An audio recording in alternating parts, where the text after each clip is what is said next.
Hello dear students, welcome back to channel JS commerce classes. ये video में मैं आपके साथ में शेयर करूंगा एक चैप्टर नंबर 2 है ओसीएम का, फंक्शंस ऑफ मैनेजमेंट। तो वहां पर आपका एक कॉमन क्वेश्चन है, मतलब कॉमन क्वेश्चन नहीं, कॉमन आंसर बोल सकता हूँ। क्वेश्चन 100% आता है, इंपॉर्टेंस ऑफ, ठीक है, importance of planning, organising, staffing, directing, coordinating, controlling. Question number 5 में मिलेगा, क्वेश्चन नंबर 7 में मिलेगा, क्वेश्चन नंबर 8 में भी आता है कभी कभी। ये 3 जगह पे ये क्वेश्चन आपको पूछ सकता है। कहीं पर भी कोई सा भी क्वेश्चन आ दो, planning, organising, staffing, directing, coordinating, controlling, justify में भी अगर आप पूछे तो अभी जो मैं आपके साथ में आंसर शेयर कर रहा हूँ, प्लीज आप लोग आंसर लिख देना चुपचाप से। क्या चेंज करना है ईच एंड एवरीथिंग मैं बताऊंगा। सबसे पहले आपने एकदम सुकून में अपने टेक्स्ट बुक में से ना planning, organising, staffing, directing, coordinating, controlling, इसका मीनिंग याद करना, जो आप लोगों को एक्सटेंडेड टर्म के लिए भी इंपॉर्टेंट होगा। डेफिनेटली एक क्वेश्चन आता है, ठीक है। और एक क्वेश्चन आप लोग को आता है डिस्टिंग्विश बिटवीन में, तो उसके लिए भी आपको सारी चीजें याद करना ही पड़ेगा। तो अगर आप लोग मीनिंग याद कर लेते हो तो कहीं पर भी ये क्वेश्चन आ रहा है तो आप लोग लिख सकते हो। अब इंपॉर्टेंस पूछ रहा, मतलब उसके बारे में कुछ भी पूछने दो, किसका भी इंपॉर्टेंस, आप फिर से बोल रहा है, importance of controlling, importance of coordinating, importance of directing. Sir question आया है कि एग्जाम में हर साल आता है स्टूडेंट्स, एक बार नहीं, हर साल आता है। देख सकते हैं आप लोग, मैं आपको डायरेक्टली बोर्ड का पेपर दिखाऊंगा स्टूडेंट्स, तो देखो आप लोग। आया इंपॉर्टेंस ऑफ, थोड़ा सा जूम कर देता हूं मैं आपको और अच्छे से दिखेगा। इंपॉर्टेंस ऑफ कंट्रोलिंग दिखा, ये हर साल आएगा, एक क्वेश्चन आता है, मैं नहीं बोल रहा कि सब आएगा। एक इसका ऑलमोस्ट डिस्टिंग्विश बिटवीन भी आ रहा है, ठीक है। और इसका आप लोग देखोगे तो कंसेप्ट भी आ रहा है, क्या आ रहा है, कंसेप्ट।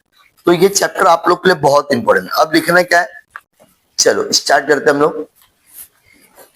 पहला पॉइंट है ऑप्टिमम यूटिलाइजेशन ऑफ रिसोर्सेस, मतलब जो अपने पास में रिसोर्सेस को अच्छे से यूज करना है। Every human business organisation health, physical and the financial resources.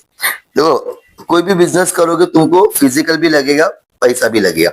This resources can be utilise properly by the functions of, कौन सा फंक्शन है। अगर प्लानिंग आ गया तो यहाँ पे क्या लिखोगे, प्लानिंग। ऑर्गेनाइजिंग आ गया तो क्या लिखोगे, organising. It help to make optimum use of resources which increase the efficiency of organization. इससे क्या होगा, जितना मैं ऑप्टिमम यूज करूंगा मेरी इफिशियंसी बढ़ेगी, ऑर्गेनाइजेशन। डन, पहले वाला। Second point, reduce wastage. अब जैसे कुछ कंट्रोलिंग, कंट्रोलिंग डैश की जगह आपको जो भी क्वेश्चन पूछा रहेगा वो लिखना है। प्लानिंग बोलो तो प्लानिंग, स्टाफिंग बोलो तो स्टाफिंग।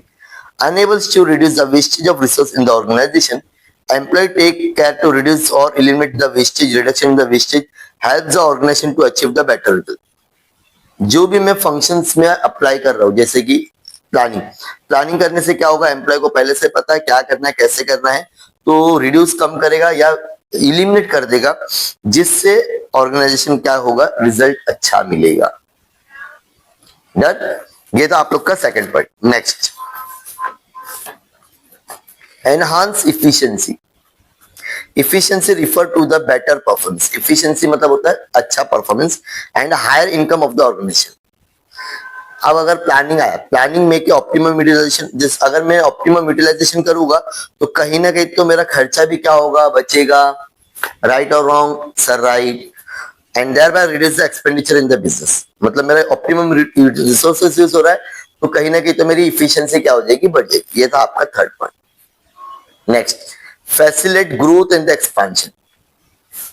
डैश में क्या लिखोगे, जो भी बोला रहेगा वो कंफर्म आ रहा है, याद कर लो। सिर्फ 6 पॉइंट याद करोगे, मैं आपके साथ में 10 शेयर कर दूं।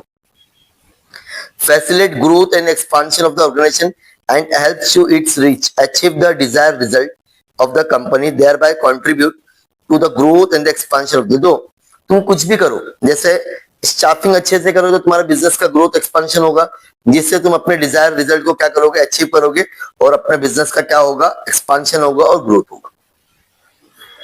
एक्सप्लेनेशमेंट ऑफ गोल, जो मुझे चाहिए वो मुझे मिलेगा अगर मैं प्लानिंग अच्छे से करता हूँ। Planning helps the business concern to achieve the determined goal, मतलब जो मैंने सोचा था वो मुझे मिलेगा। विदाउट परफॉर्मिंग दिस फंक्शन, जो भी होगा ये फंक्शन के बिना मैनेजर कोई भी गोल को अचीव नहीं कर सकता। अकम्प्लिश का मतलब होता है हासिल करना।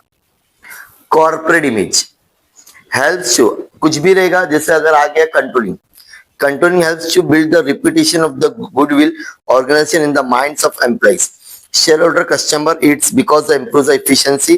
जो एफिशिएंसी बढ़ रही मतलब कहीं ना कहीं तो तुम्हारी वैल्यू बढ़ रही, कॉर्पोरेट कंपनी की वैल्यू बढ़ रही लोगों के सामने मार्केट में।